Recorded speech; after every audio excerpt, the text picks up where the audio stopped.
And hello there, all you stay tuners. It might be Eagles. I hate the Eagles. Don't get me wrong here. First quarter, keep it even. Second quarter, start running the fucking ball. Third quarter, take a power nap. Fourth quarter, oh shit, there's the rest of the game. Let's go. Fuck it, I'm a diabetic. I will root for the team that will literally give me diabetes and death. Rooting for a team from Hershey is like a Catholic rooting for Satan. It doesn't make any sense. This is Stay Tuned Sports, and it starts in 3, 2, 1. And hello there, all you Stay Tuners. Welcome back to another episode of Stay Tuned Sports. It's your good friend Jimbo here with our good buddy King. How you doing, brother? What's up, buddy? Not much. I don't know if people are going to notice this, if it sounds a little different, if you're listening to us through our Spotify and Apple Podcasts, or if you're actually seeing that this is an actual video recording, video podcast here. But yeah, a little different episode today. Not really because we're trying to do new stuff. Of course, we wanted to do this anyway. We wanted to go more towards a video podcast route or anything like that. But we were still waiting to see, try to get better equipment and do things that way, slowly ease our way into it. Can't quite do that now because my computer shit the bed. So we were kind of telling you the whole time here, like when we wanted you to go to buymeacoffee.com/ what is it? ST Sports? Yes. Buymeacoffee.com ST Sports. The reason we were asking you to donate there was so we can get better equipment, better computer for myself, so that me and Jimbo can go ahead and put a show together. We weren't lying about the fact that my computer shit sucked, and now it has shit sucked. It has sucked the shit out of the bed, and it is no longer with us here. So it's known the Patriots, Fede, Spiritu Sancti. Goodbye, computer. You have served me well for about 10 years now. Yes, it was that old. But yeah, so here we are. So it basically is at the Giants level right now. No, computer's at Patriot level now. I mean, listen. Yeah. And this is not in any way trying to say the Giants are good. No. This is not me saying that because we're not. But holy shit, are the Patriots bad? Yeah. Wow. I even saw today that there's rumors that Robert Kraft is reminding Bill Belichick that, listen, I know we're friends, but I was a Patriots fan before I was a friend with you. You better get your shit together. Who said that? Where is that coming from? Granted, it might have been Florio again, but it was floating on Facebook, one of the sports pages I follow for rumors and shit like that. But I wouldn't trust anything Florio said. If Florio said the sky was blue, I'd question it. But all that being said, because here's the thing, like the Patriots aren't where they are without having Belichick there or Brady. I know that's going to be the argument forever. Obviously, it was clearly more Tom Brady than Belichick, although when that first happened, how many people were sitting there saying that Brady was just a system quarterback and that it was all Bill and Brady's going to suck in Tampa Bay? And well, he won a Super Bowl in Tampa Bay, and the Patriots have not done great in the time that Tom Brady has been gone from New England. But I still think Bill's going to have carte blanche to be there as long as he wants to be. And Robert, like hearing the people in New England bitch and moan about Bill Belichick and how they are now, it's like you have no idea. Like these people, that's the thing. I think these people have no idea where the Patriots were. Yeah. Pre-2001. I don't think anybody up there who says these things knew the Patriots or who they were 22 years ago. They don't. Yeah. Because for someone like me, and I'm sure someone like you, who are old as fuck, we remember the Patriots when they were the Patriots. And here's the thing. Even in my teenage years there, when Bill Parcells got there, and he kind of turned around. He got them to Super Bowl 31, where they lost to the Packers. But all of a sudden, they were like, "Oh, the Patriots are now a decent team. They're like always in it, Yeah. But as a kid, I remember even further back when they still had Pat Patriot on the side of the helmet. They were fucking awful. Yeah. That franchise was bad, was very bad. for a very long time. I so to sit there and say like, oh, we got to get rid of them now. Oh, this is granted. I understand they're used to a new standard of where you are being the New England Patriots and having gone to 9 Super Bowls. Once, but they won 6, right? 6, 7. Or yeah, no, 6, and then 7 No, they won 6 because they Tampa lost Bay. 3. They lost twice to the Giants and once to the Eagles. So they've been to 9, won 7. I'm sure. Yeah, again, you're not used to losing in a 2-game span, 70-3 or whatever the hell the fucking combined total of the last 2 games were. Yeah. But this is it. Well, welcome to the life of a Giants fan. Welcome to the life of Jets fans and Browns fans and Lions fans up until this year. This is here it is. This is sports existence. It sucks. This goes to a whole other point. I was thinking about this the other day. Being a Giants fan, I'm sorry to go off on a rant here, but sports sucks. Stick with me here. It very rarely is anyone's one team or another that great. Yeah.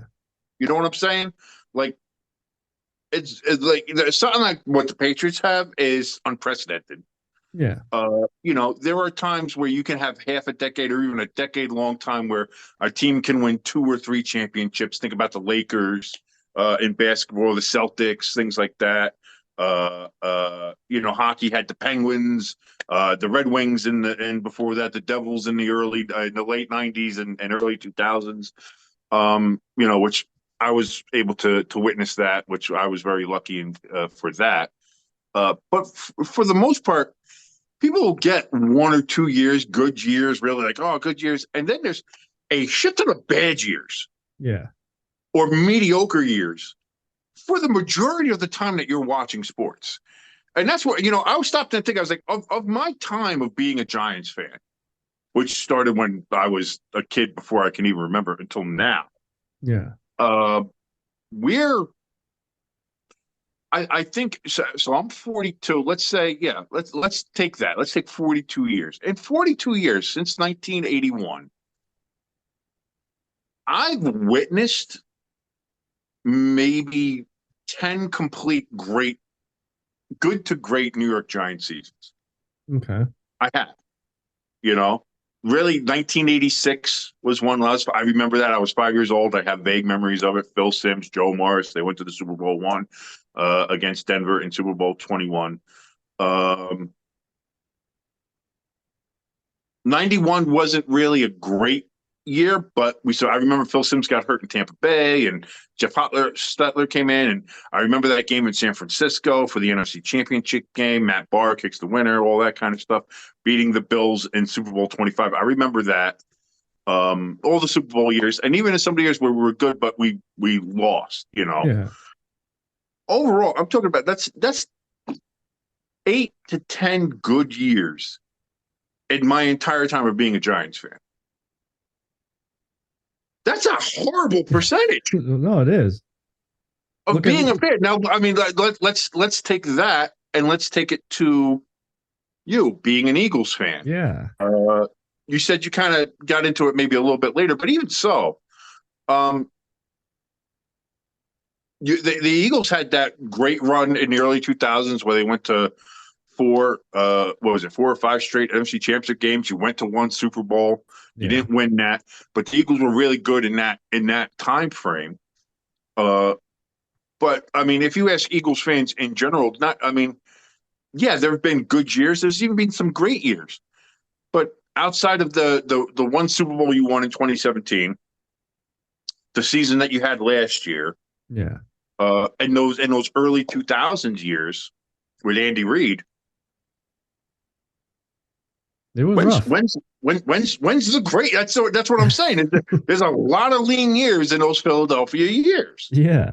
And honestly, in my opinion, a great year is when you win the Super Bowl. So really, in my existence of watching Philadelphia Eagle football, we've only had one great year, and that's Eh, 2017. last Very, year was a great year for the Eagles. Last very year was good a great year. year for the Eagles. Uh, I can't go out there and say, like, watching that team, and if you're an Eagles fan, you can't say last year wasn't a great year. You can't, even though you didn't win the Super Bowl, even though whatever the case was, even if you didn't make the Super Bowl.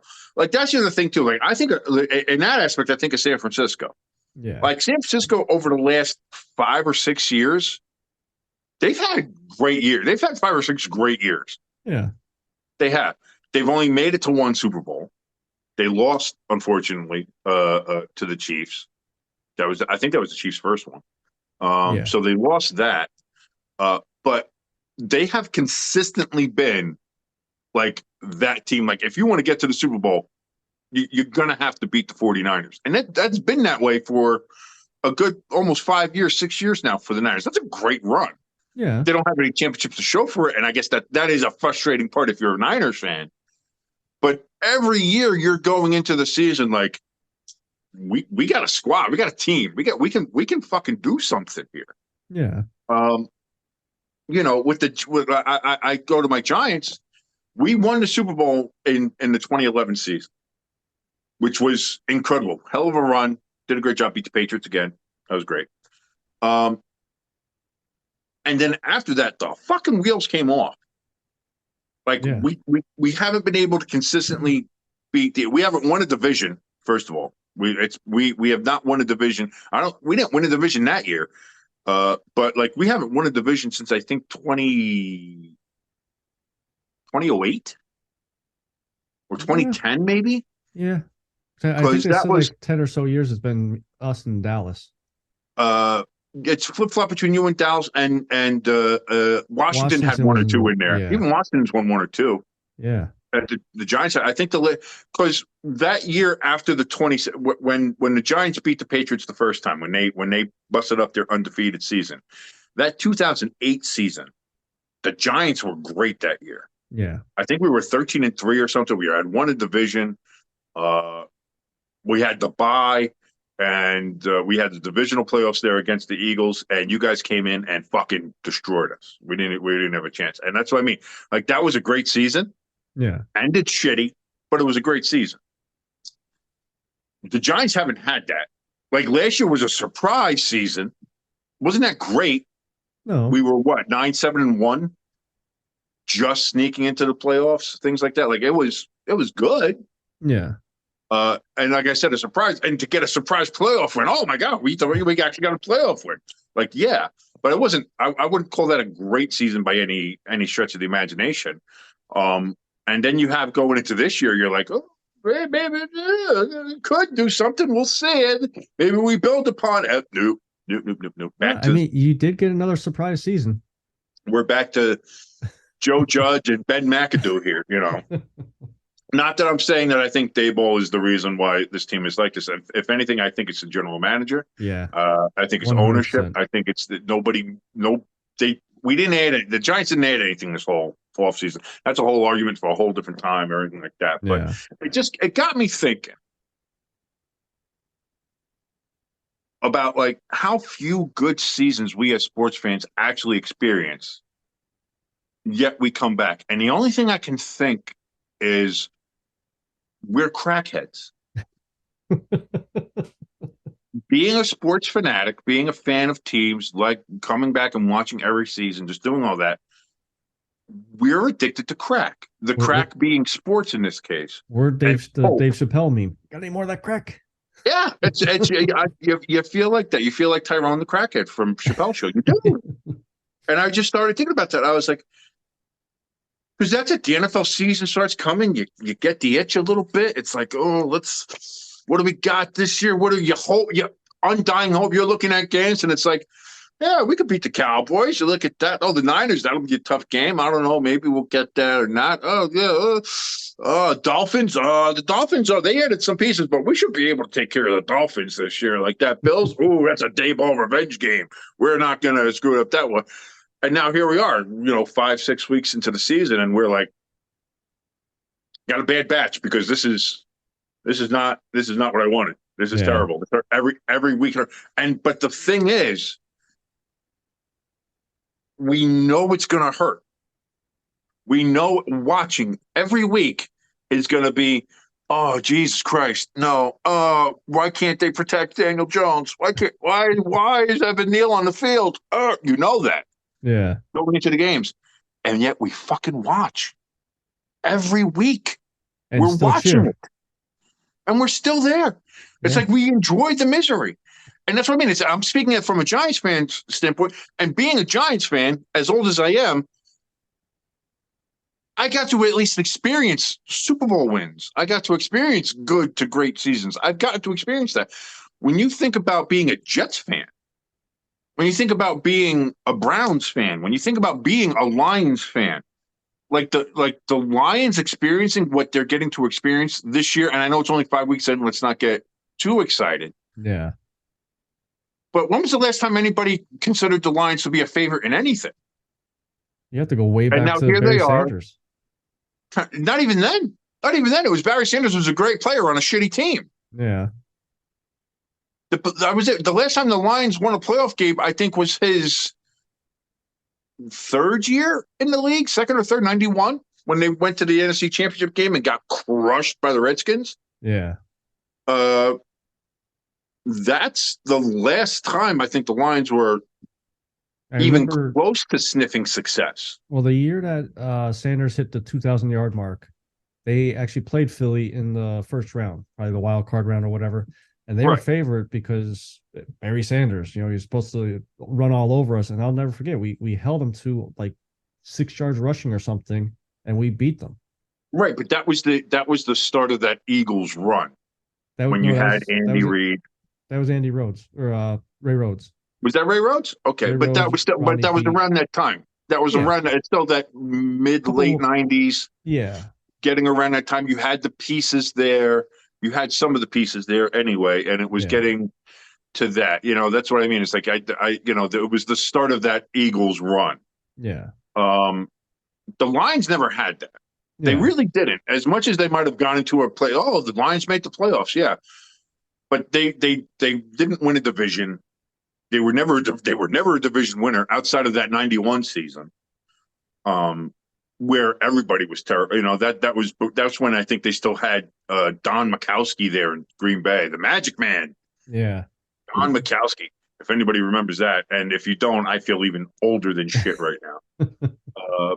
But yeah, you know what I mean. I think about that, and I think this was my overriding thought so far, like this week, and like being miserable about the Giants and being miserable about all this stuff, and now with hockey season starting, and again getting that influx of hope of like, oh, maybe something good's going to happen, maybe something's like that, and it's like I realize it's almost like a drug. It's like we're so addicted to it for such a little return.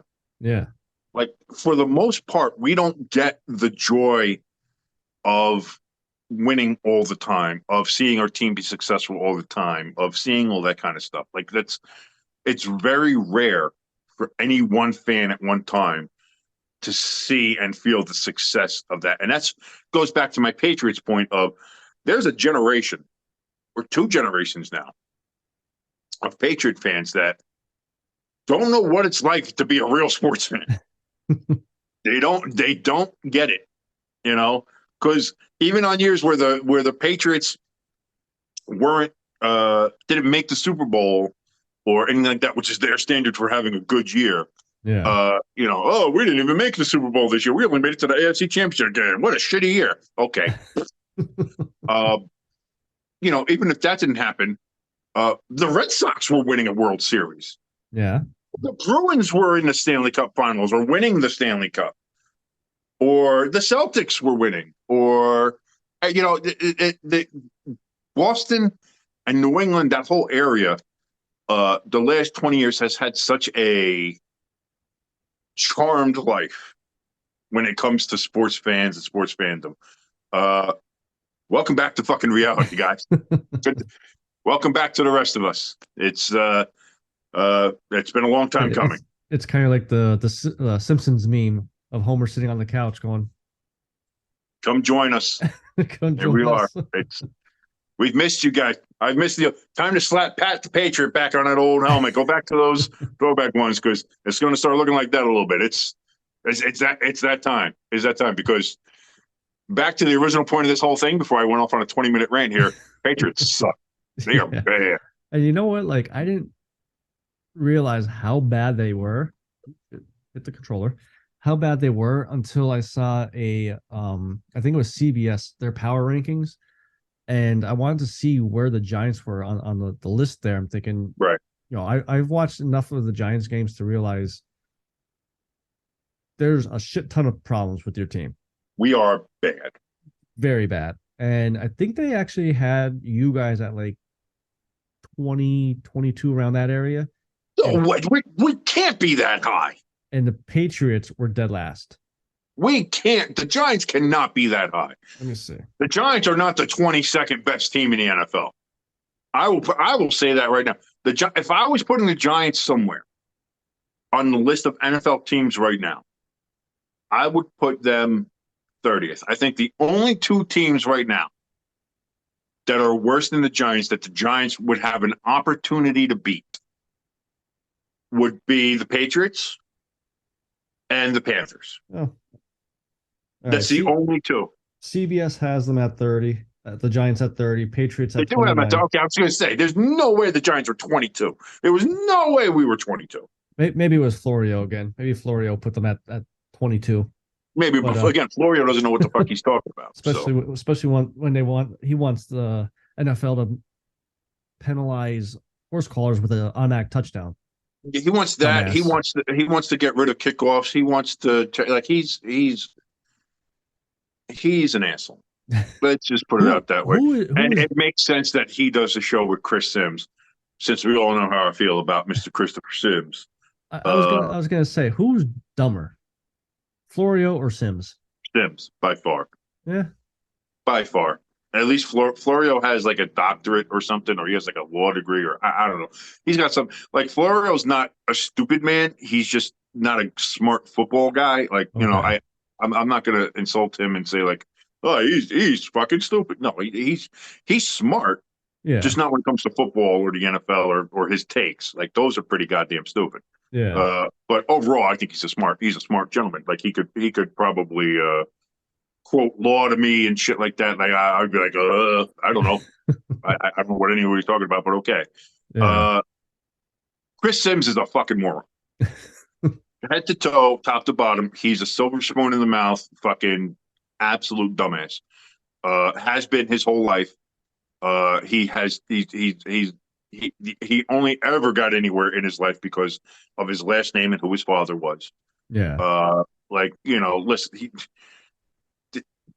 ask people down in Texas how they feel about Chris Sims, when he was a starting quarterback down there at Texas. All right. Yeah. Well, just like a couple weeks ago when he was bashing Jalen Hurts, saying he can't read defenses, this and that, the other thing. Someone pulled out the John Gruden one where he's like, here's the play X96. Oh, Jesus Christ, it's X937 or whatever the play would be. He doesn't know. He didn't know. And he can't follow it. You know what I mean? And, if it was anybody else, I would have get like on that comment that he made about, again, back to Jalen Hurts, where he's like, if I was the other team, I'd just take him out. I try to hurt him, throw a couple guys in there, hurt him, everything like that. And it's like anybody else, like I know what he was saying. I give him the benefit of the doubt. Like he's not saying actually murder a guy. He's saying, there's no real way to stop it. The only way to stop it would be to actually hurt a guy. But he's not saying that. But he's like, bring guns or something. I don't know. But it's Chris Sims, so I'm not going to give him that benefit of the doubt. He can eat shit. Yeah. He has consistently had some of the dumbest takes with any of these sports show hosts or people. And again, the only reason that he has this job with Peacock and doing the Pro Football Talk show with Florio is because his daddy's Phil Sims. The only reason he's on Sunday night football night in America night with Carrie Underwood is because his daddy's Phil Sims. That's the only reason. And like he's there and giving his opinion and allowed to have his opinion and have it seem like it means something and have it broadcasted is because his daddy's Phil Simms. Yeah. Because outside of that, nothing he's ever said or posted or done has ever made a lick of fucking sense. Not one. Not a single thing he said. Man, people's honking outside. See, this is the thing. This is the problem when I don't have my proper equipment around here. You're going to hear all the And loveliness I don't that's know around if here. people can hear people walking around upstairs, dog trampling around upstairs too. So No, I've never heard that on the podcast. I've Yeah. never heard that. And again, usually I have usually I have the nice mic, forward focused and all this other stuff so that it doesn't, it doesn't pick up too much of the ambient noise. and just to kind of circle back to the buy me a coffee thing, our deal is still up. If you guys listened to the episode 2 weeks ago, if we raised $500, folks. It's all it takes. And what was because when we did our picks, we added something to it. I don't know. I remember the initial one was if $500 was donated, that Yes. you would sing a Taylor Swift song of my choosing, in which case I would also source that out, maybe put it up to a vote, ask my fiance, who's a big Swiftie, Yeah. find just the perfect Taylor Swift song for you to go ahead and sing in its entirety, Yes. and not trying to be goofy with it either. You had to actually try to sing it. I'll be serious. No William Shatner spoken word shit, Oh, that'd be freaking great. So yeah, that is still out there, and that is the deadline for that is Black Friday. I think Yes. is when we said that. So the day after Thanksgiving, we get $500 in donations at buymeacoffee.com/ST Sports. Yes. Jimbo will have to go ahead and do that. I didn't know if I can't remember what we had. Dude, I can't remember what I had for breakfast yesterday. So trying to remember something from 2 weeks ago on this podcast is going to be really hard for me to recollect. I mean, we are old, like you said, and Demolition Man came out 35 years ago, so that made me feel Stop! old too. Stop! Don't say that. Don't say that. Oh God. Well, Well, we're basically living it now. That thing really was prophetic. We're living Demolition Man right now. Yeah. Obviously, we still have. Oh, okay. NFL's mulling, finding George Kittle for his T-shirt. Obviously, we're gonna have a lot more football talk with the show here, but we had hockey last night. Back, baby. I gotta admit, the referee the referee. What am I watching? Boxing? Yeah, I guess the ref. No, he's the ref. That's the referee. I don't know why I was thinking umpire, but because the Orioles are out, so I don't care about baseball no more. Dude, first of all, baseball's playoffs are fucking stupid. Yeah, but like you win a division, like you're one of the top two teams or whatever it is, and you have to sit for a week. Yeah. While these other teams play and still stay hot and get into a rhythm, and then you have to. No wonder there's never since they started this, there's never a team that I think that's been in the top seeded that's made it to the fucking World Series. Yeah, because last year the Phillies were like punishes you if you're a good team. Like, what the fuck are you doing? Yeah, that's terrible, and that sucks. That sucks. I'll tell you, watching the Phillies Braves games, past two games, just they keep talking about the atmosphere between the crowds and everything.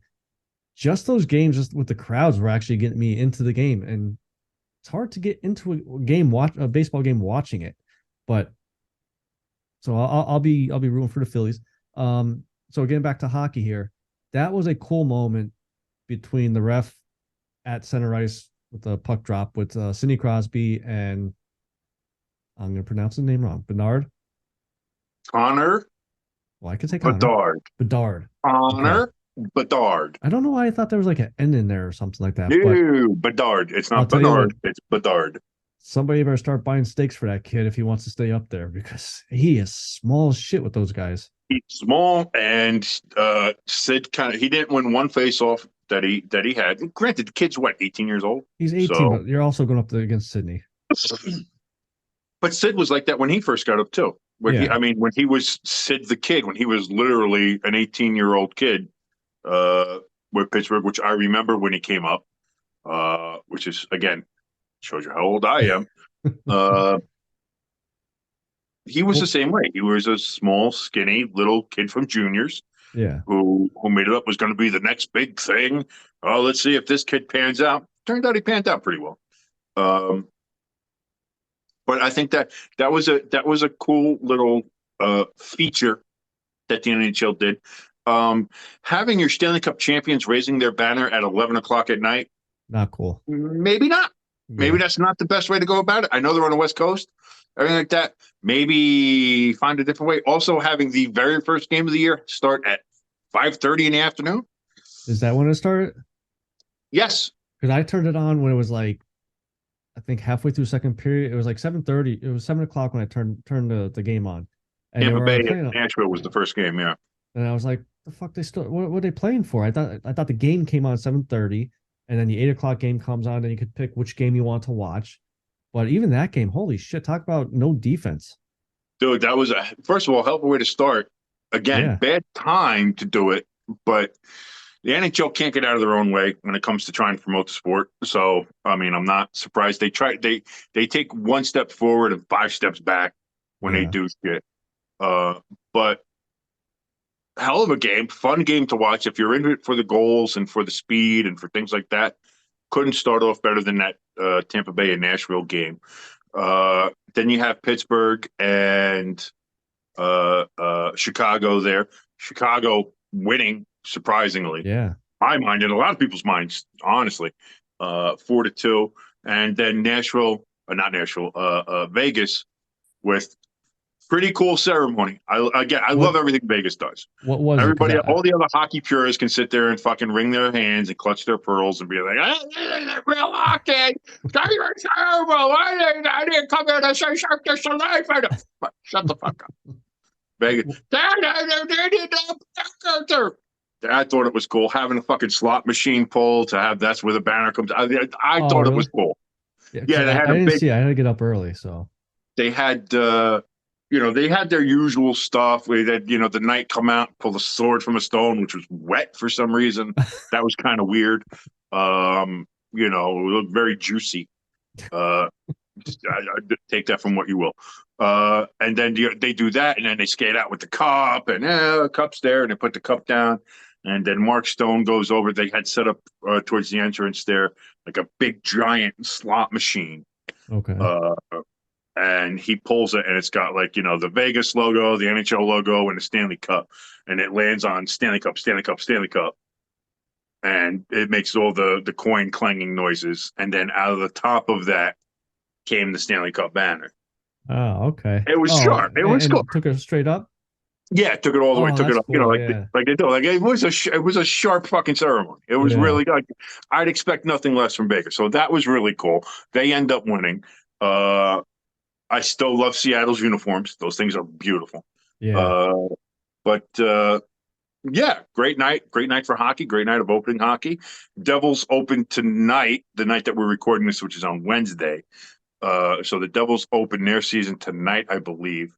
I actually don't know who the fuck we play, but I don't care because the Devils going 82-0 straight through, going to the Stanley Cup Finals, and we're lifting the cup again. It's going to be cup number 4 here in Jersey. I'm excited.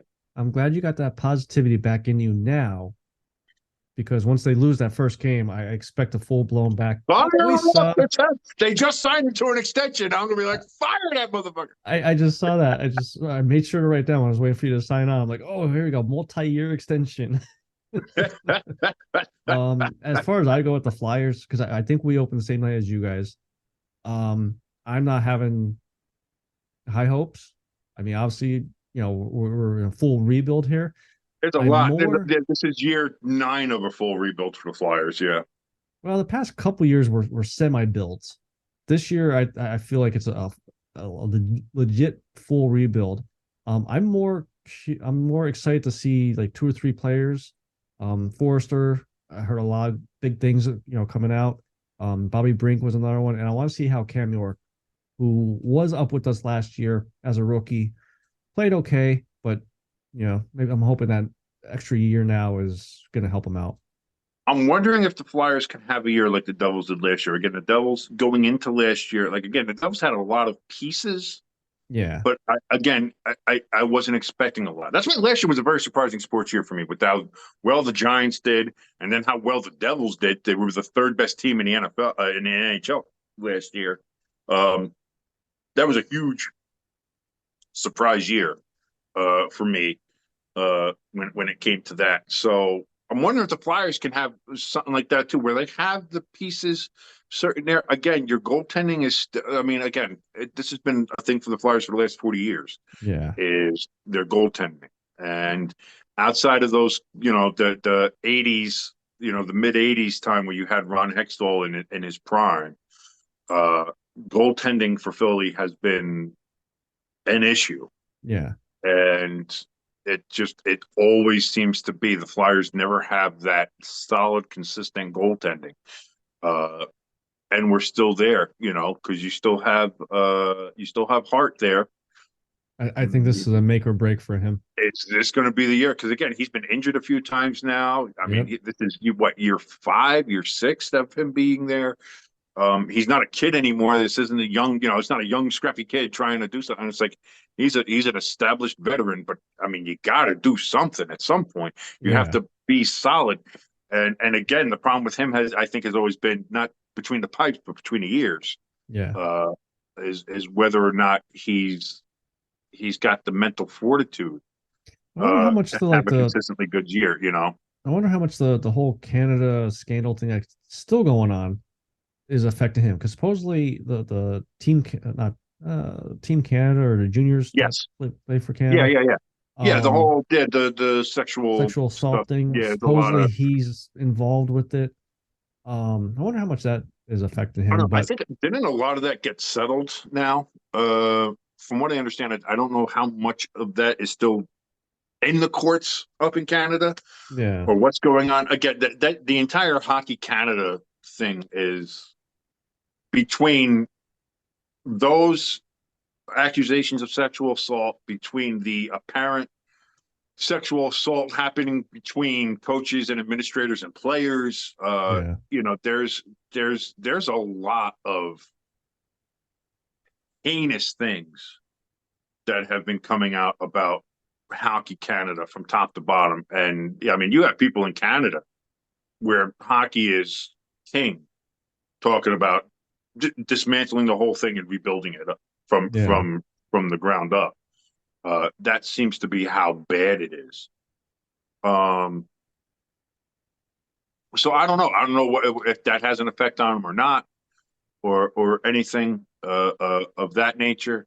Again, there's been a lot of bad stuff that's come out when it comes to hockey in the last couple of years. That whole situation with Chicago and what some of their assistant coaches and trainers and administrators were doing with players, to players, and how Joel Quenneville apparently had turned a blind eye to a lot of that.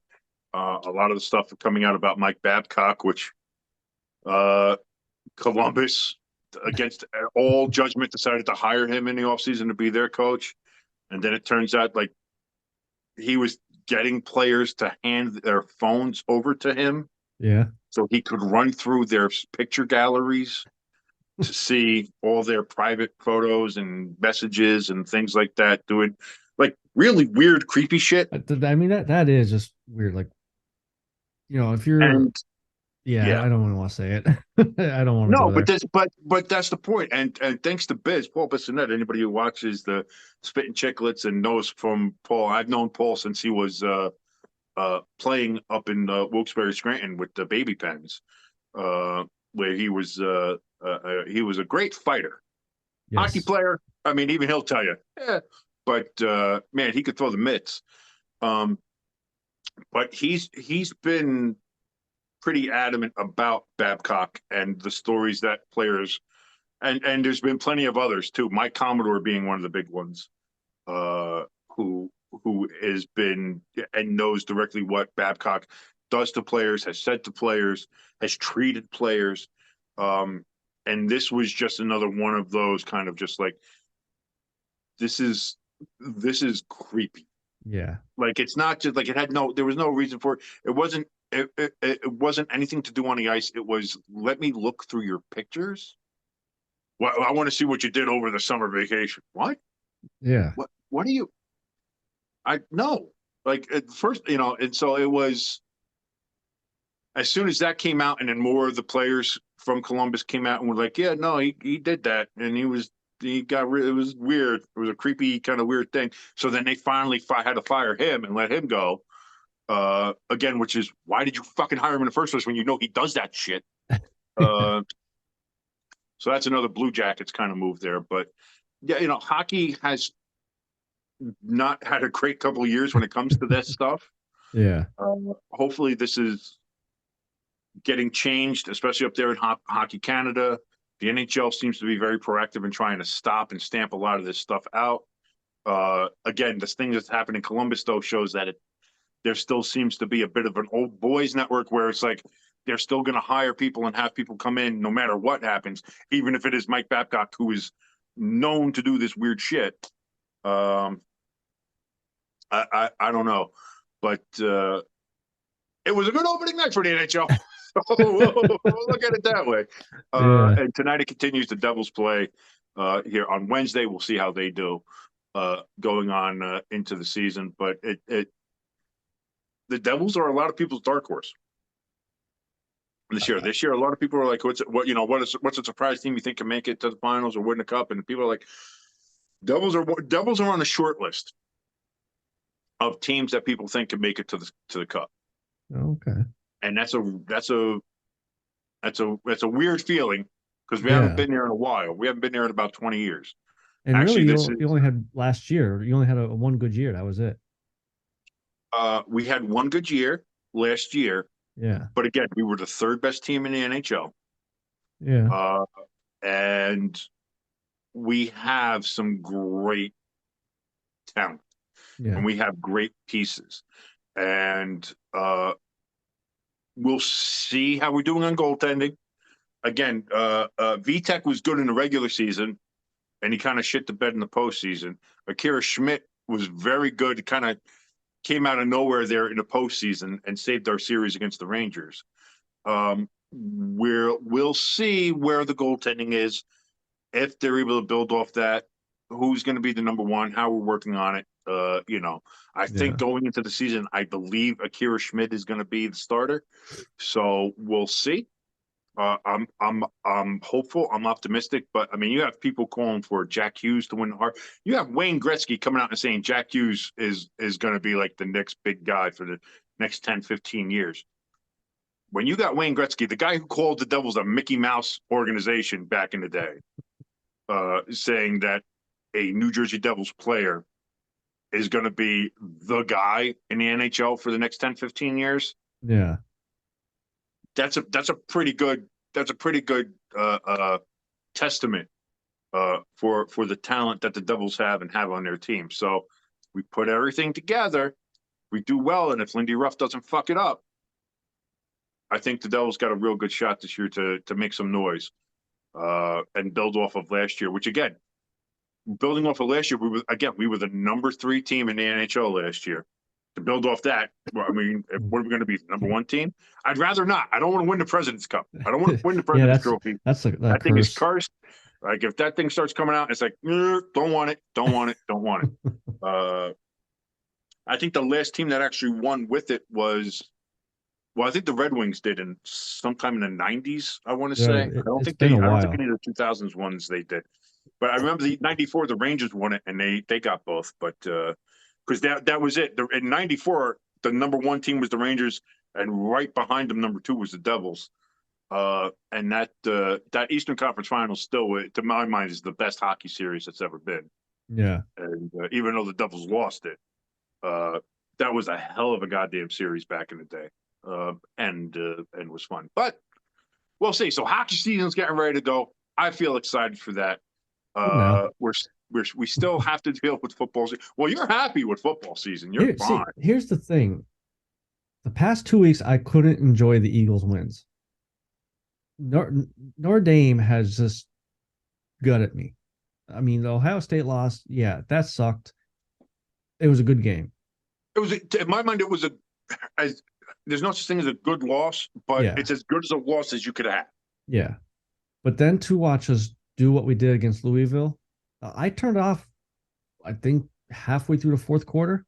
And I don't know when the last time I turned off a Notre Dame game, even if it was a loss. I was so disgusted with it. Like every year we freaking do this. We lose a game. Like we have a good team, we lose a game, and everybody just says, "Yeah, okay, let's just walk through the rest of the year." And that's what it's gonna feel like. And then I wake up the next day to watch the Eagles, and I'm still thinking about the night before. And oh, okay, yay, AJ Brown got a 35-yard catch finally. And this I just couldn't get No, like excited.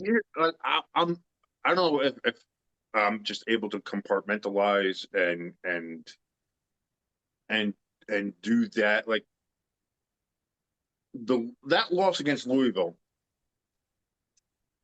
it didn't hit me nearly as hard as the Ohio State one, simply because of how close that Ohio State one was, and that we should have won, Yeah.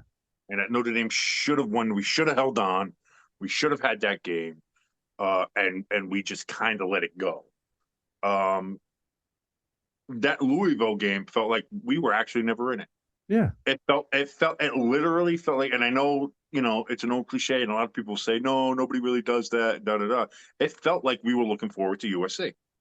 Yeah. It felt like we thought, this is Louisville, they're at 25, but listen, we went down to Duke. Duke is a good team. Duke's better than Louisville, we think. We handled that. We had to come back. We had to do all that kind of stuff. We hang with, we're in the Ohio State and Michigan and Georgia tier. We're not with these other teams. And I don't know if they started thinking who they were for some reason, but they went into Louisville, who had their largest crowd ever, who were loud as shit, who, all credit to them. They showed up. The team showed up. Again, when you're Notre Dame, you're going to get every team's best. That's just the long and short of it for being Notre Dame. Yeah. So to go into a game and not be prepared, again, this for the second straight game, the running game wasn't there. Yep. I don't know what's going on with that. And then when Hartman is off, and so you don't have a running game, and then if Hartman's off or receivers aren't on it, you get 30-13. And Yep. that's what I mean. It's like Notre Dame lost that game. It wasn't even close. It didn't feel like any point in that game that Notre Dame was going to win the game. It didn't. Yeah. Like you felt that. And so now we have a game coming up this Saturday against USC that I was personally looking forward to all year. Yeah. Means nothing. Doesn't mean Yeah. anything.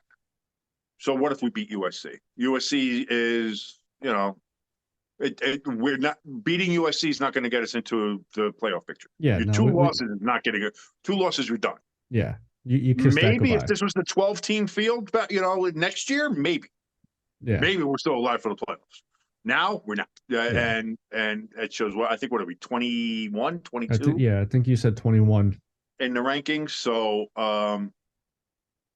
that's going to be we don't have outside of USC, we don't really have anybody I think we're playing that's Yeah. enough to boost us back up to even to top 12 to even get into like a New Year's Bowl or something. Like, so it's another year where massive opportunity is wasted, where if you're Notre Dame, you have a great team. You had all these transfers come in. You had Hartman come in. You had it's set up for you to do something. The first couple games, you take care of the cupcakes you're supposed to take care of, and in the fashion you're supposed to. You go haymaker for haymaker with Ohio State in a game that you, in all reality, should have won. Yeah. And then you shit the bed against Louisville, and now your season's done. Now you got 2 losses. That's the other thing too. If we had beaten Ohio State, maybe this loss doesn't hurt, but it's still a loss to Louisville. I think it still hurts us bad anyway. Yeah. Even if we had beaten Ohio State, But again, if we do, then we're what? We're 11, we're 12, we're still in a possible playoff route. Yeah. Now 2 losses, a loss and a bad loss to Louisville. Again, the season's done. We're not making the playoffs. Yeah. We're not going to be one of the top 4 teams. Especially you have Georgia, you have Michigan, you got Ohio State, and I think who's up there now is it Oregon? Oregon's close. They may be 4. I can't remember if it's Oregon or not. But again, between it, you're going to have Oregon. You have Washington is still up there. It depends on what USC. Like if USC beats Notre Dame and runs all the way through, they're going to be another team. Who's like there's far too many teams for Notre Dame to even think about. Like Notre Dame can't get there. They can't. Yeah. So it's in this new college world. If you're not in the playoffs, if you're not eligible for the playoffs, it's a wasted season. It's a failed season. Yep. It's not a case of, oh, well, we'll get to a good bowl game and maybe we'll get something higher and something like that. It's a failed bowl game. And it's just another season of that. And now we're 30 plus years since we've been relevant as far as a national championship game. The last time we were in a national championship game, we had the fucking doors blown off us. And the last 2 times we're in the playoffs, we had the doors blown off us. Yep. Like Notre Dame is not one of those teams. We're not one of the top 5 teams, even maybe one of the top 10 teams in the nation anymore. Yeah. And it's getting hard to go into every year and be like, oh, this is the year Notre Dame's going to go and do it. And then every year we lose to Akron, or we lose to Stanford, or we lose to Louisville, or we're always losing to somebody and screwing up our chances to do anything with good teams. We have good teams, and at some point, college football is going to say, whether they break off from the NCAA and do their own thing, or whatever they're going to do with the college football playoffs or whatever, they're going to look at it and say, like, no more special dispensations here for Notre Dame. Like, it's like you have all the conferences that have their people in on the playoff committee and Notre Dame. And Notre Dame gets special considerations for jumping in rankings or going here or there because, they get considered as a conference, not a school, and things like that. At some point, they're going to be like, no. Yeah. Like there's no value anymore in trying to work with or having Notre Dame a part of this. Either join a conference or, whatever. And it's getting close to that point now where Notre Dame, if Notre Dame was still putting out consistently good teams and was consistently in a national championship picture, you can afford to be an independent if you're Notre Dame. Yeah. Notre Dame in the last 30 years is playing themselves out of being an independent. Yeah. Because they're not, you have to be able to show why you're special. And Notre Dame isn't special anymore. No. And that hurts to say as an Irish fan. Because in my mind, Notre Dame is and always will be special. You can't tell the story of college football without the Notre Dame Fighting Irish. And there's something about the gold helmets and the blue jerseys at Notre Dame Stadium, touchdown Jesus, and all this shit. And, the Notre Dame fight song, which is still the best fight song in college football and maybe all of the world. Yeah. That to me still means something. But you have to play to that. You have to show why you're worth that, why you're worthy of that legacy. And for the last 35 years, they haven't. They haven't shown why they're worth it, why they're worthy to be considered that. And at some college football has moved on. They've moved on from Notre evolved. Dame. And Michigan is still considered one of those teams, and Ohio State and Alabama, all the teams that were there with Notre Dame back in the day as, the powerhouses, like you think of the 40s, 50s, 60s, 70s, you think of the Oklahomas, the Texases, the Ohio States, the Michigans, Alabama, Bear Bryant, and all that stuff. You think about that, the Clemsons, those are your USCs, like those are, and along with Notre Dame, that's college football when you think of college football. Yeah. Now you think of college football today, you still think of Michigan, Alabama, Georgia, Ohio State, USC, Texas, Oklahoma. You still think of those teams. Nobody thinks about Notre Dame anymore as a serious part of that upper echelon of that kings of college football. Notre Dame isn't that. And we haven't been for a while. We're not as bad as Nebraska, but we're not too much above them. Yeah. We're not too much above them because that was it. Back when I was growing up when you had the 70s, 60s, 70s, 80s, and the 90s there with Nebraska, Nebraska was go big red. They were Nebraska, Yeah. you know. Now you think of the last 20, 25 years, what has Nebraska been? They're not. Nebraska is an afterthought. They're not anything. Yeah. That's Notre Dame. Notre Dame is. Oh, remember when Notre Dame was good? Oh, I'm not that old. Like that's where we are now. Yeah. When was so the only thing that Notre Dame is known for is getting blown out in the national championship game and getting blown out in the college football playoffs. It's the only thing we're known for right now. And for blowing games that we shouldn't blow. And losing at least one stupid game every year. That is Notre Dame football now. Is underperformance and losing games that you shouldn't and wasting seasons. That's Notre Dame football. And it's frustrating and it bothers me to no end.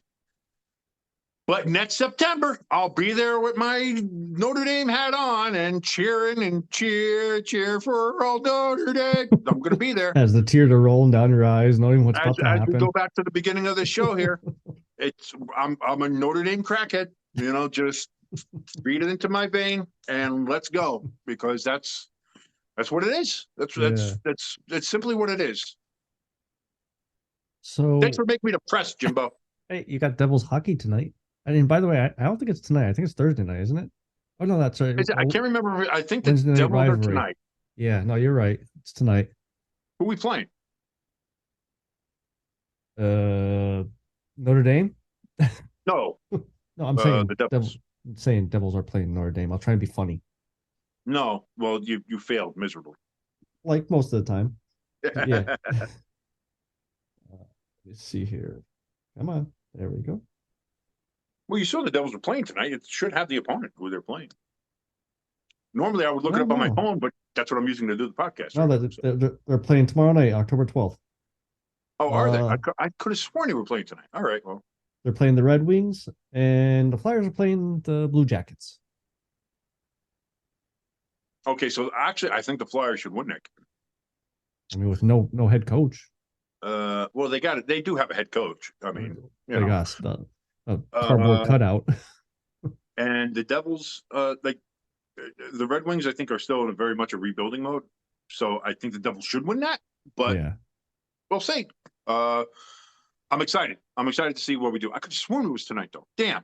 All right. Well, that's all right. I'll watch. Technically, tonight will be movie night or whatever with the fiance since there's nothing going on. And I'll tell you what, it'll be a hell of a lot better than watching Thursday Night Football. I can tell you that. Oh boy, is that game gonna suck ass? Boy, the NFL. This is a shitty week for NFL primetime football.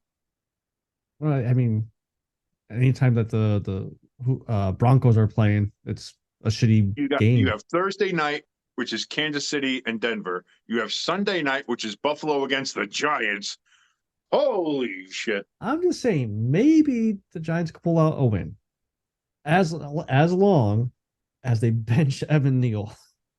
When he comes out of his stance like this, and there's no one in front of him, and the dude runs around this way, and he's still trying to block. Dude, at what point do you bench the kid? Like somebody said, even if you're a terrible offensive lineman, if you just put yourself in the way, it's still something. Yeah. He doesn't even do that. No. And you're wondering why Daniel Jones has a busted neck again. You're wondering why he can't complete a pass. You're wondering why he is actually, surprisingly, he's not the most sacked quarterback.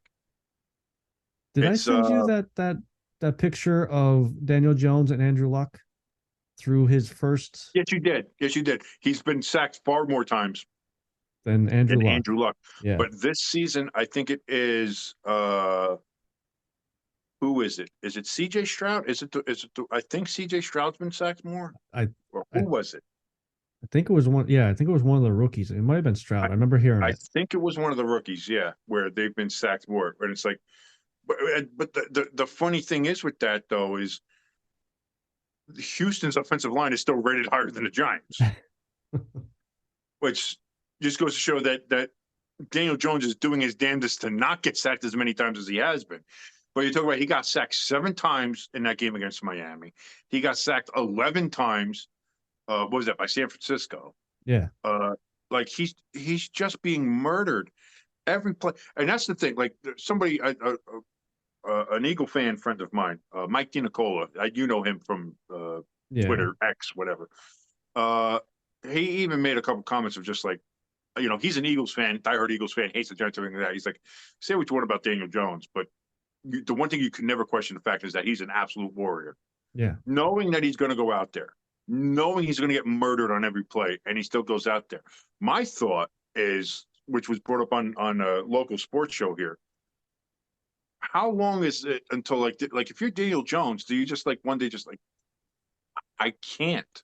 Yeah. Like I can't. Do you have that Andrew Luck kind of feeling, just like, I can't go out there again. Like I can't continue to just go out there knowing I'm going to be beaten every play and not be protected every play and just have myself like you. At some point, that takes a toll. Yeah. And that's the thing. People got upset originally with when Andrew Luck did it, and it was like Andrew Luck was playing behind a pretty bad offensive line. The funny thing is that he retired when Indianapolis finally put together a solid offensive line. Yeah. That Indianapolis line for those 2-3 years after he retired was a great offensive line. They just didn't have a quarterback. Yeah. So that's kind of the irony of that. But also, when you're Andrew Luck and you had to deal with as many injuries as he did and getting beaten on every play, like he was getting beaten on every play because of the offensive line, it didn't matter. Eventually, just it took too much of a toll, and he said, I can't do this anymore. Yeah. How much longer is that going to be for Daniel Jones, where he's just like, I mentally can't do this? Like, you have the mental preparation you have to get over the fact that you're going to be hit by very large gentlemen for 3 hours is, I don't know how, and there's nothing you can do about it. Yeah. There's nothing you could do about it. You could try to run, but even when you run, you're going to have to be hit for them to stop you. So you're getting hit on every play. Yeah. Daniel Jones is getting hit on just about every play. And that's roughly 60 plays a game. It's offensively. It's infuriating when I see people who shit on him and say, "Oh, he's a bad quarterback." Nobody back there would be a good quarterback. Patrick Mahomes would not be a good quarterback with that Giants offensive line. Yeah. And to sit there and try to say, "Oh, he would do," no, because Daniel Jones, we know, is one of the most mobile quarterbacks, if not the most mobile quarterback in the NFL. He's got the speed, he's got the ability, like he can move around, he can find. He has no receivers, they can't get open. He has no time to throw the football. Yeah. Because the offensive line just refuses to block anybody, especially the most important position, right tackle, with Evan goddamn Neal. Like every play, and the defense doesn't do shit. Our defense is hot garbage. Outside of Dexter Lawrence, one player who plays interior lineman on the defense. Outside of him, nobody on that defense is worth shit. Kayvon Thibodeau is a fucking bust. That dude, I wanted to give him the benefit of the doubt. I was like, I like this guy. He's from Oregon, kind of thinks outside the box. He's all about cryptocurrency and what he wants to do and finances and all this kind of stuff. I was like, oh, guy's got a good head on his shoulders. Like, all right. No, turns out he's checked out. He's not a football player. He's not a guy. Kayvon Thibodeau is a bust.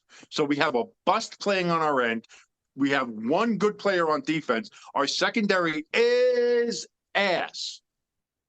So what do we got? We got nothing. We have Daniel Jones is literally the only good player we have, and everybody's saying he's the one who sucks. Yeah. Suck my ass. You go behind that fucking line and try to even hand the ball off.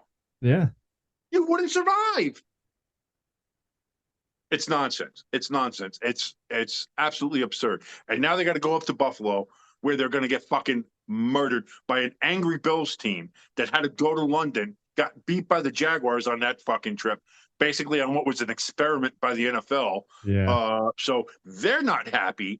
And we know what happens when the Bills aren't happy. They fucking crush people. And the Giants just got crushed by the Dolphins, and the Bills had previously crushed the Dolphins. So the Giants are about to get double crushed. So 140-3. And that's your Sunday night football game. Are you kidding me? Who's watching that shit?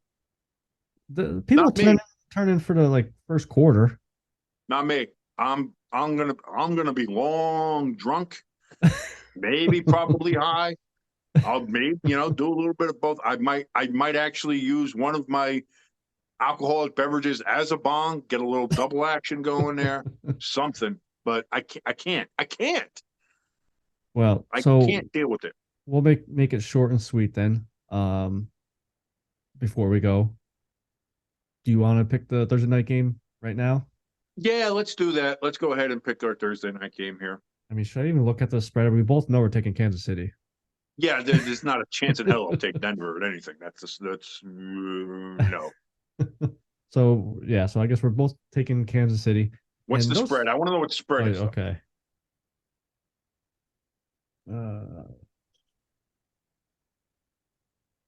Because I think the Giants are got the biggest one of the week. I think the Giants are 14.5. Unless that moved. all right. Chiefs are favored by 10.5. And That's an Giants- easy cover for the Chiefs. Even if Kelsey's hurt. If I'd sit Kelsey. Yeah. Or at I'd least sit Kelsey start for the him, game. start them, and once you're up by 10-15, take them out. Giants Tell are, him, say, listen, convalesce at home, let Taylor Swift nurse you back to health. oh, they're not and together no we'll- more. They're not together Shut no the more. fuck up. Travis was with a different blonde on his birthday. I'm sure. Well, if Well, what I Gi- understand to be correct, Taylor's big on the thruples anyway. So I mean, I'm sure that doesn't bother them anyway. Giants are getting 14 points. Yeah, that's why the Giants are. Yeah. Last I saw was 14.5. It's gone down to 14. That's something. I think that Miami, I think, is a 14-point favorite over whoever they're playing as well. Yeah.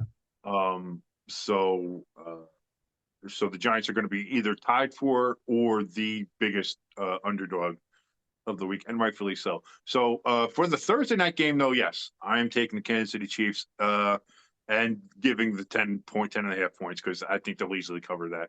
Yeah. Denver is booty cheeks. I'm taking the Chiefs. They'll have that covered by halftime, if not doubled by halftime. This isn't going to be like last week. This isn't like the Bears suddenly having a great Dick Butkus game against Washington, whose defense can't get any pressure on a quarterback. This is that was who it was. Sam Howell. Sam Howell's been the one who's been sacked more than Daniel Jones. Yeah. So either way, this is not going to be a surprise. Denver's not going to come out of there all of a sudden beating Kansas City. This is a division game.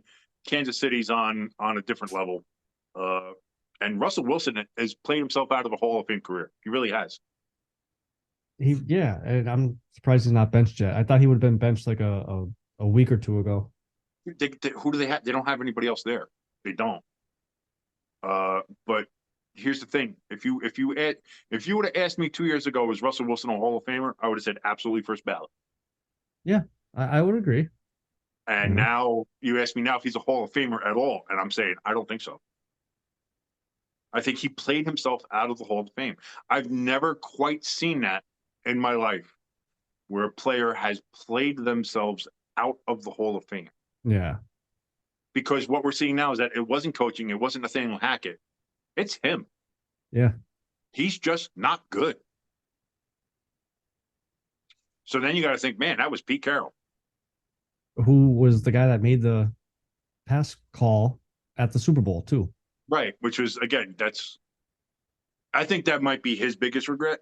Yeah. But at the end of the day, Pete Carroll can coach. As much as I don't like the guy personally, man can coach, and he showed it. So what other games we want to do here? All right. Pull that back up because I had to text the wife. Because it's up to you. Because you got the, again, like I said, I would usually check my phone, but phone is the camera and the microphone here now for the foreseeable future. So we'll just go down the list here. Baltimore Ravens at Tennessee Titans. Baltimore is favored by 4. Alrighty. As terrible as their game was, here's the thing: Tennessee can beat them. The problem I have with Tennessee is that they're so goddamn inconsistent. They have the talent clearly. They have Hopkins. When you have DeAndre Hopkins on your team, you still have Derrick Henry on your team.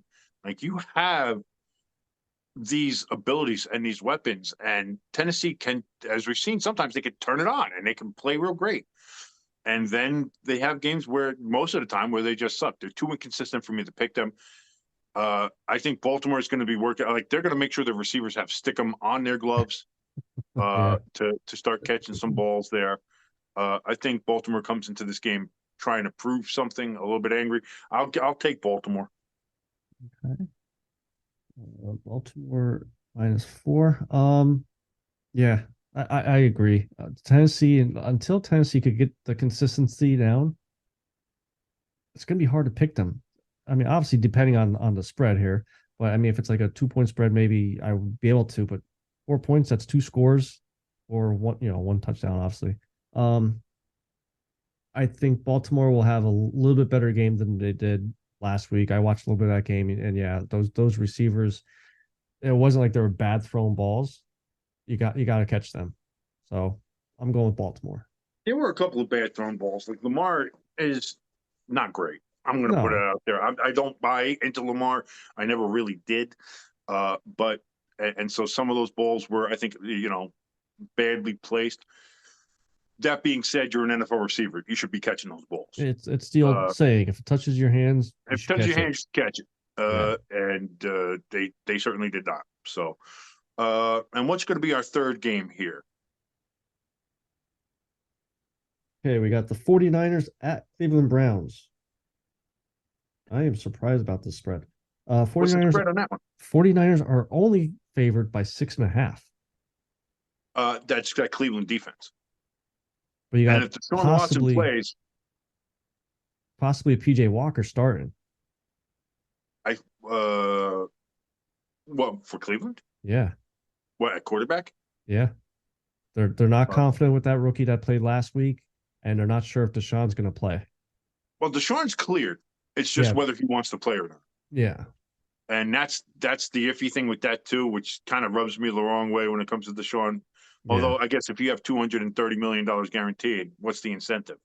Because that's it. He was cleared to play, and then it was like, well, Deshaun, the team cleared him to play, but Deshaun didn't clear himself, and he knows his body better than it's like, man, you got to get out there and play.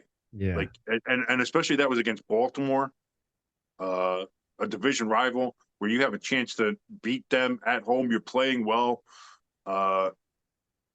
And you just decide, no, I don't feel right. I'm not going to go out there, and then you get blown out because you're not playing, and you have this other quarterback out there, the DJW, whatever the hell his name was. Yeah, long name. Yeah, they called him by the 3 initials. I even forget what they were. All I know is that he was bad. Yeah. He has to play. That's the long and short of it. Deshaun has to play. Yeah. He's cleared. He's medically cleared. He's had the bye week. He has to play. So he should be playing. I will go into the game with the understanding that Deshaun Watson will be the starting quarterback. And with that makes sense then. I think the Browns, with that defense, and if Deshaun plays and plays well, which he does when he plays, I think the Browns can keep that close. But as of right now, I will never pick anybody over the San Francisco 49ers until they show me a reason to do so. Otherwise, they are on a different goddamn level. I understand it's week 6, and there's a long season to go. But I can't. I'm not. No, it's San Francisco. The 6.5 points does worry me though.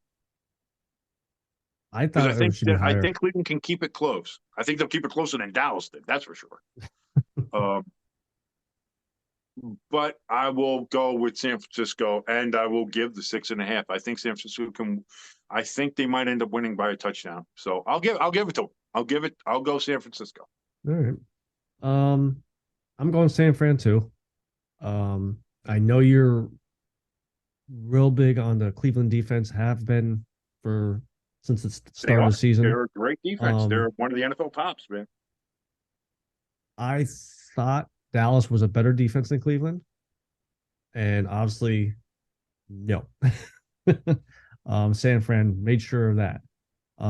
So I think that it's going to be the same outcome against Cleveland, just like last week with the Dallas game. It's going to be a blowout. That's why, Wow, you think yeah, that? that's why I was surprised this wasn't like a 10 point No, no, spread. So no. You're not going to get that. No, because again, I think because you got to remember too, Dallas is dealing with that. They don't have Diggs out there. Trayvon Diggs got hurt; he's out for the season, so they didn't have one of their top cornerbacks. And once you can neutralize Micah, they didn't have any like. And that's the other thing too. Dallas did like. I would have moved Micah to the other side so that he wasn't going up against what's his face, the best offensive lineman in the league. That yeah, the dirty player. uh, He did it to us, and he did it to Dallas. what do you do? He broke the kid's neck. Pushed the Dallas kid, Vander Oosh or whatever. Vander Esch. Threw him right into the other player. Broke his neck. No, he didn't break his neck. Stop it. But I would have moved him around and tried to work that way because he was getting neutralized. And once you have him neutralized, that's the end of it, you know. So that Dallas defense, and that's the other problem too, is Dallas got behind. And what I've been saying all year, I think is still true. If you try to put the game in Dak's hands, you're going to lose. You're going to lose more than you're going to win. And so even if you're down, I think if you're Dallas, you have to run the ball. You can't pass the ball. You cannot put the game in Dak's hands if you want to win. Even if you're down 14 points, even if you're down 10 points, you know, we got to come from behind. We got to throw the ball. We got to air it out. No, you don't. Run the fucking ball. Use that offensive line, which is very good. I understand San Francisco's line is very good as well. Their defensive line is great. You got Nick Bosa with his arms there that all the ladies love. Well, especially my fiance loves. You know, you have that, and so that's going to be tough. But you have a better chance with that than you do with Dak trying to throw the ball. We saw that again, and in the two times where Dallas was down and having to come back, and they put the ball in Dak's hands, they got blown out by Arizona, and they got super blown out by the 49ers. So, like, all that has, you know, I feel part of me feels like a genius. Part of me feels like a great prognosticator that I've been able to figure this out and show everybody, but the evidence is there. Maybe you should be offense coordinator for Steelers. If anybody could do better than that. Dude, they were chanting Fire Canada at the Penguins game. I wonder how the Canadian players on the ice were like, what? Why do they want to fire all of our country, eh? What did we do? Somebody had to be like, no, that's the name of the offensive coordinator for the Steelers. Oh, okay. I don't know why I made them super French Canadian, but I did. But I find that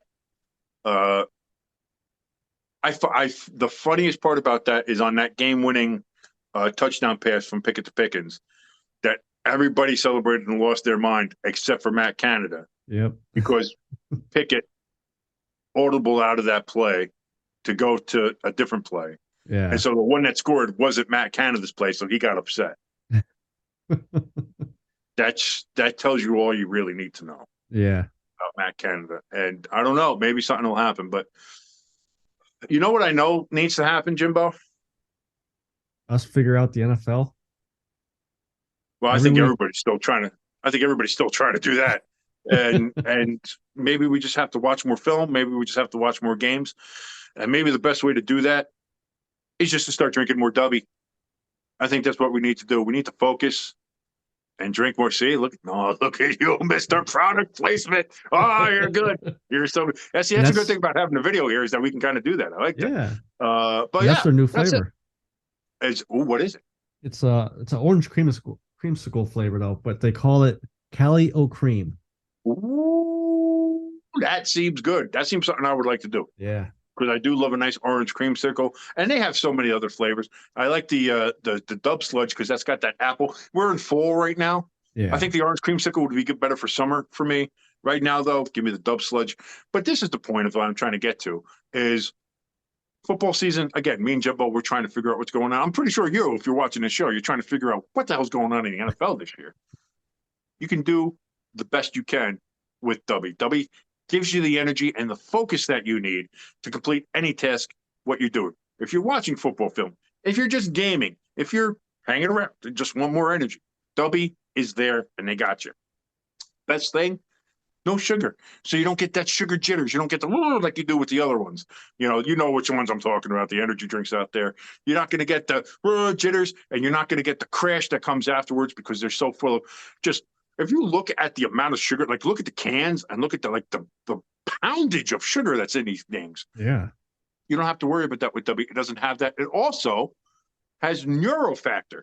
It actually helps your brain. It makes it go. It gives it things. What? I don't know what neurofactor is. I'm not a scientist. I'm not a doctor. They are, though. They put this stuff in there, and it's good. Helps you think. Helps you focus. You don't get the crash. You don't get the jitters. Go right now to dubby.gg. You go to dubby.gg. Check out all this stuff. Like I said, you can check out the new flavor they have there. You could check out the Dub Sludge. You could check out they have a little sample pack too, where you can see all the different flavors that Dubby has. Try them out. Find which ones are your favorites. They have merchandise there too. Cool little shaker cups for your Dubby. Point of all that is, when you go to check out there at dubby.gg, in the little promo code checkout box, you're going to want to put ST Sports 18. That's all capital letters, ST Sports 18. You go ahead, you do that, you're going to get 10% off of your entire order. Jimbo, you know how it goes. Dubby, be better. Be better. Love it. That's good shit. That's good shit. Gotta love the Dubby. I love the fact they got a new flavor there. That orange creamsicle sounds like it's really good. Yeah, no, it is. And even like warm or cold, like when I say warm, I mean like no ice in it, just straight tap water. I get it. It's still good. It still has that pucker type feel to it. The Dude, orange, I can the imagine citrus. that would but now you say that though, that with the ice cubes in it, Yeah. that sounds like it. That actually sounds like quite the treat, if I may say so myself. That sounds really good. But I don't know, Jimbo. What else is? I mean, we covered the NHL. That's pretty cool. We covered the Giants sucking. We've covered the Patriots sucking. We've covered Notre Dame sucking. We've covered how sports is terrible and awful and how we shouldn't enjoy it, but here we are every week doing it anyway.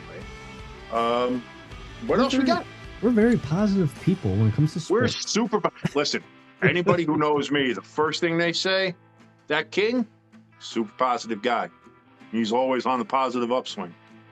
I don't know. The last time I heard anybody say anything about you was, you have the worst mouth I've ever heard. No, that was years ago, but still, that was funny. It was. That was.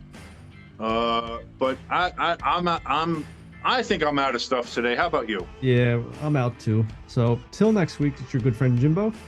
And it's your boy King. And my dog Lennon, who just left somewhere. Bye, Lennon.